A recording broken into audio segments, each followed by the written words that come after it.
Is video game emulation illegal? Yes.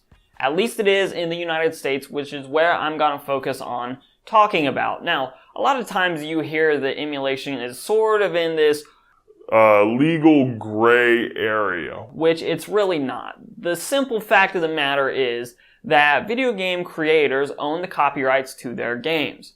Now, in the emulation realm, those games are most commonly called ROMs, which is read-only memory that is actually on the physical cartridge, usually produced by companies like Nintendo or Sega. Now, there are also, for newer consoles at least, ISOs, which is just a disk image saved file, which you can mount just like a normal disk can be inserted into a computer, and you can run games that way. There are a lot of common emulators that are prevalent, especially for older consoles. We're talking about things like the original Nintendo, Super Nintendo.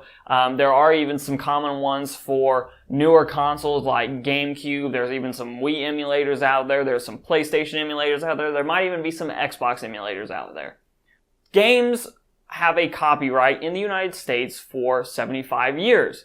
At that point, that published content is no longer under the copyright rules and then could be copied. Games that are the oldest are still in the realm of, 30, 35, maybe 40 years old now. We still have several decades until it becomes legal to run any sort of emulation whatsoever.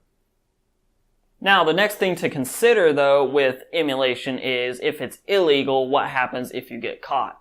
Well, at least in the United States, again, what I'm focusing on, I wouldn't really actually be too concerned about that. I have personally never heard of anybody being prosecuted or fined for using emulators and running old games on those emulators. And here's my speculation, at least, as to why. Most of the games being emulated are old games that are no longer revenue streams for companies like Nintendo, Sony, or whatever we happen to be emulating.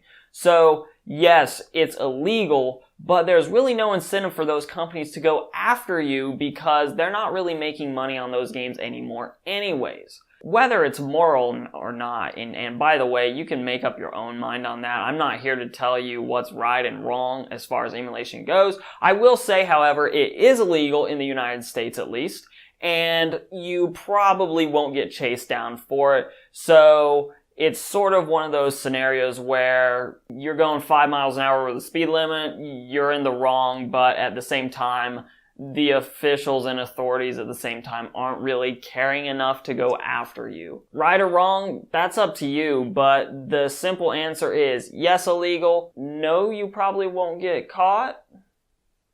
Now, before I get out of here, guys, I do want to make a couple obvious disclaimers. First and foremost, I do not condone piracy in any way, shape, or form.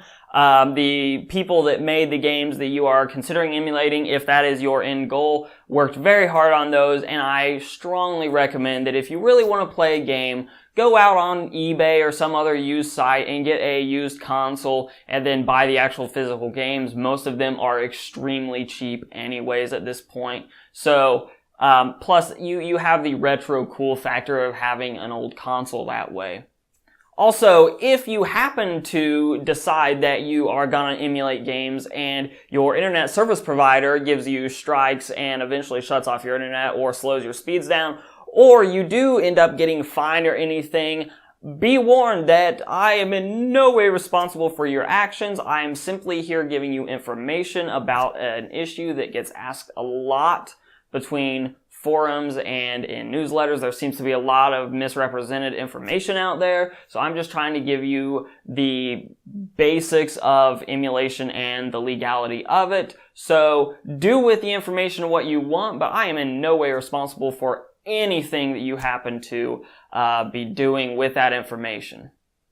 With that said, guys, this is Shane with Hoosier Hardware.